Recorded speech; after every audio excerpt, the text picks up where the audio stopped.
What's up guys? So, balik, kakarating ko pa lang, kakarating, kakarating ko pa lang from school and masasabi talaga natin hindi natutupad yung mga goals natin and yung expectation because nakalagay sa plano ko na after class is mag-review ako and doing school works. Pero anong nangyari, due to circumstances na mayroong speech choir yung grade 11, parang na-encourage ako na sumali din at makinig sa kanila.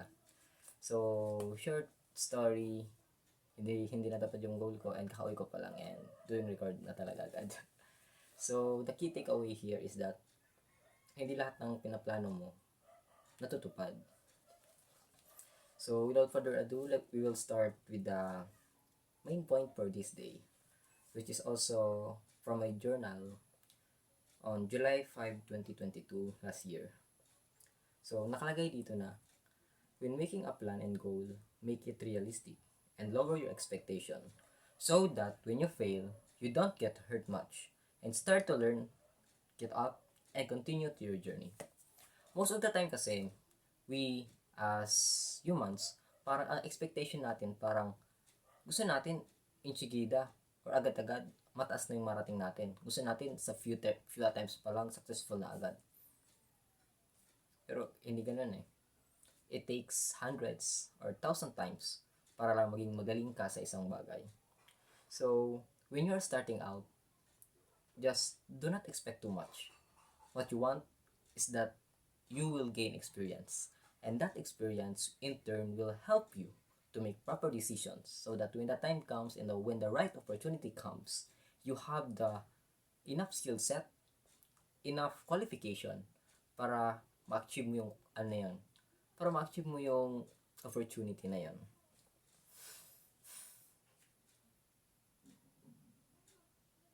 I remember one time when nag-start ako sa habit sa meditation. Yung parang, kahit hindi meditation, kahit sa simpleng bagay katulad ng reading.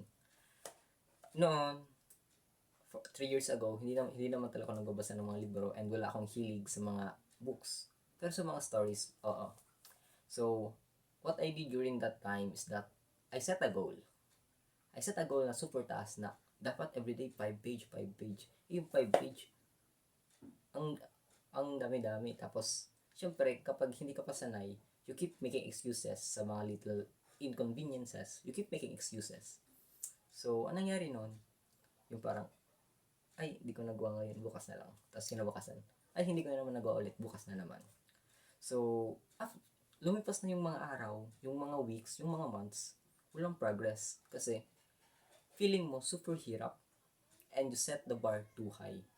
Kahit magawa mo yung very little, parang dissatisfied ka. Kasi nga yung expectation mo napakataas.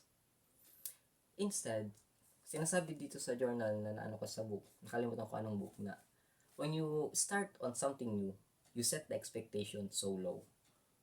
As in, super low. For example, goal mo 5 page ng libro. Make it very easy so that you can create a habit. Maybe this day one you can start with 1 sentence. That's all, 1 sentence. Just check that habit list. And after day 2, 2 sentence. Day 3, 3 sentence. Day 4, 1 paragraph. Day 5, 2 paragraph. Day 6, 3 paragraph. Until suddenly, parang ang pagbuklat pala ng libro, hindi na sa'yo mahirap. Kumbaga, parang napakadali na lang yan gawin. Isa pa sa mga kagandahan nito is that when you fail, parang walang masyadong effects sa'yo kasi, ay, na-miss ko.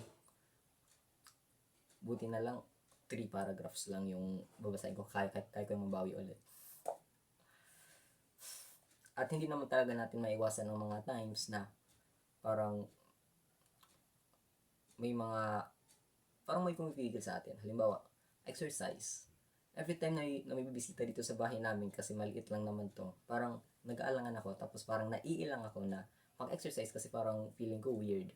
Pero kapag kami lang ng mga family ko, mga kapatid, yung parents ko, parang kaya ko yung gawin. If by that moment, mataas yung standard mo, what will you feel? Di ba madi-disappoint ka? So, next time, when you set new skills, new challenges, set the bar too low sa kaya mong gawin. Ito yung kaya mo, i-set the bar too low mo para maging madali. Anyways, weird because, yeah, parang pinagpapawisan ako. So, in that same, wait, bukas ko lang ang pan.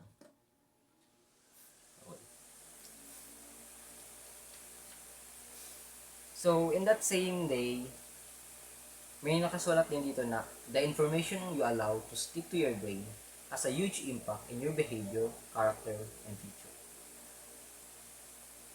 Sinasabi dito na yung information na lagi mong pinapayagan mong mag-process sa thoughts mo, pinapayagan mong ulit-ulitin, ulit-ulit mo sa brain mo, naapektuhan nito ang feelings mo, naapektuhan nito ang character mo, naapektuhan nito ang future mo.